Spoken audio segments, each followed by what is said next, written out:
محترم نمایندگان وسایط اخباری عامه، دوستان گرامی، خانم‌ها و جنابان،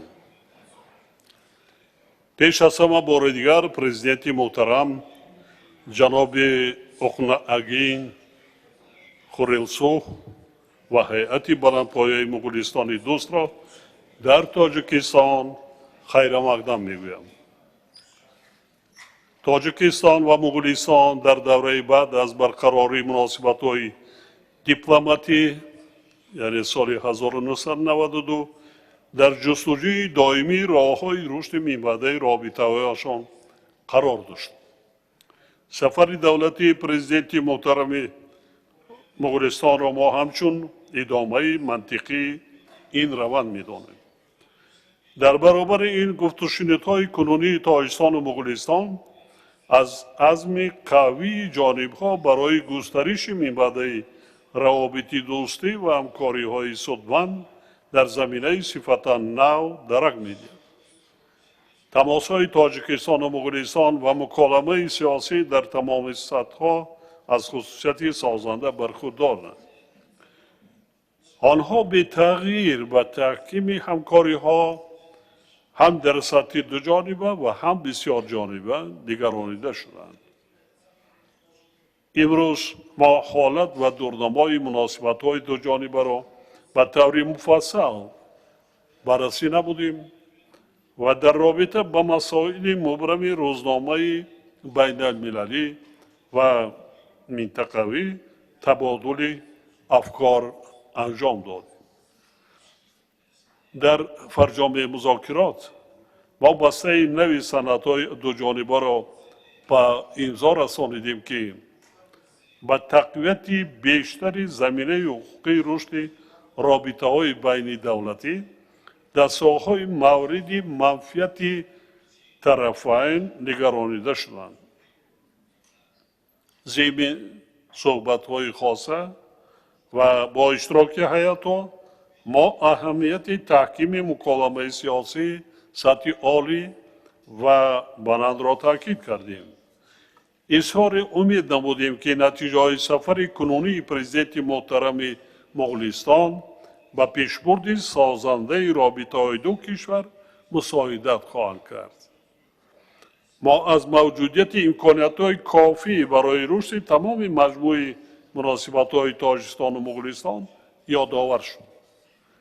ما اهمیت تکان تازه بخشیدن به تمایل جاری افزایش بی‌میلان آنها توجه خاصه ظاهر نمودیم.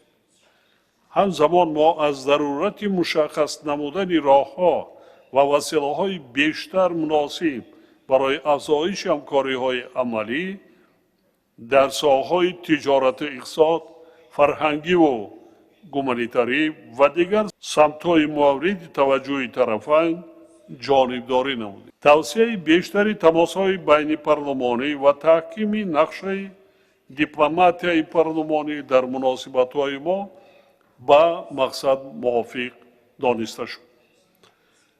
توجه اساسی ضمن مذاکرات به همکاری‌های اقتصادی روانه گردیده بود.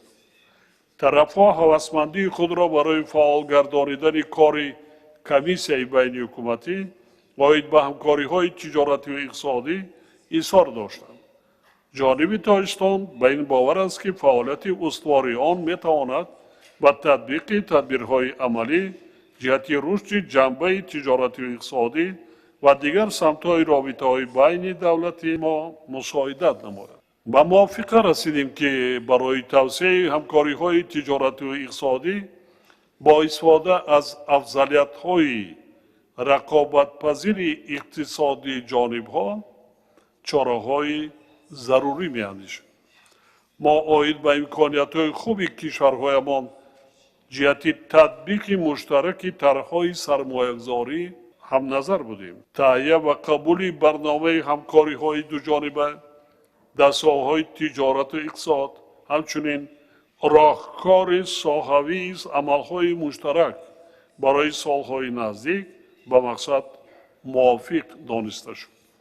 در این زمینه جانب تاجیکستان پیشنهاد نمود تا امکانیت تأسیس کارخانه‌های مشترک استحصالی در اساس اشیاء خام محلی در ساحه‌های آینده‌دار اقتصادی دو کشور با بررسی گرفته شد. این ساحه از جمله صنعت کارکرد، بخصوص صنعت سبک و خوراکواری، اینچنین کشاورزی خصوصا چارواداری را در بر میگیرند.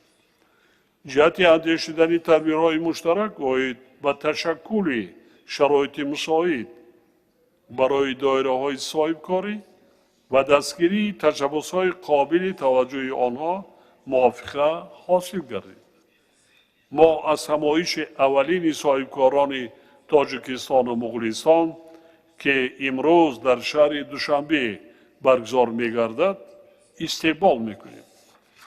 بر این نظریم که برگزاری منتظم چنین چهاربینی‌ها با توسعه تماس‌ها و برقرار کردن رابطه‌های مستقیم کاری میان دایره‌های صاحبکاری دو کشور مساعدت خواهد کرد.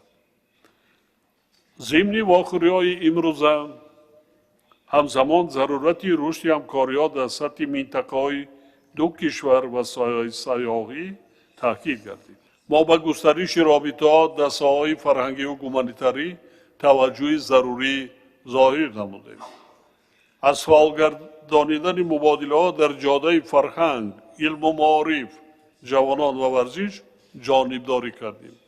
برگزاری روزهای فرهنگ مغولستان را در دایره سفر دولتی جناب پرزیدنت همچون قدم مهم در این سند می‌دانیم. مسائل وابسته به امنیت از جمله موضوعهای مذاکرات بودند. مسائل مقاومت مؤثر به تهدید و خطرهای گلوبالی و منطقوی در مرکز توجه قرار داشت. ما به ضرورت به هم آوردن سعی و تلاش‌ها جهت کاهش دادن تأثیر عاقبت‌های تغییریابی اقلیم و محیط زیست تاکید کرد. همزمان با این مسئله پیشبرد روزنامه سبز و تطبیق هدف‌های رشد استوار مورد نظر دو جانب قرار داشت.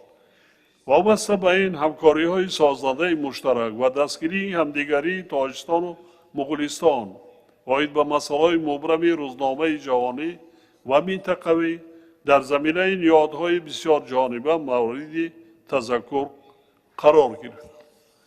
با از ادامه تجربه نیکی شریکی دو کشور در عرصه بین المللی بخصوص در دایره سازمان ملل و مؤسسه‌های مخصوص آن همچنین دیگر ساختارهای همکاری بسیار جانبداری کرد. موافقه‌هایی که در دوره این سفر به دست آمدند به طور عموم سمت‌های اساسی مناسبت‌های کشورهای ما و دورنمای رشد با ثمر آنها را مشخص می‌سازد. نتیجه های گفت و شنیدهای امروزه امکان می‌دهند که ما بر رشد مناسبت‌ها میان دو کشور با نظر نیک و امیدبخش نگریم. اکنون با کمال ممنونیت رشته سخن را به مهمان گرامی جناب اخناگین خوریلسوف می‌دهیم. برآمد.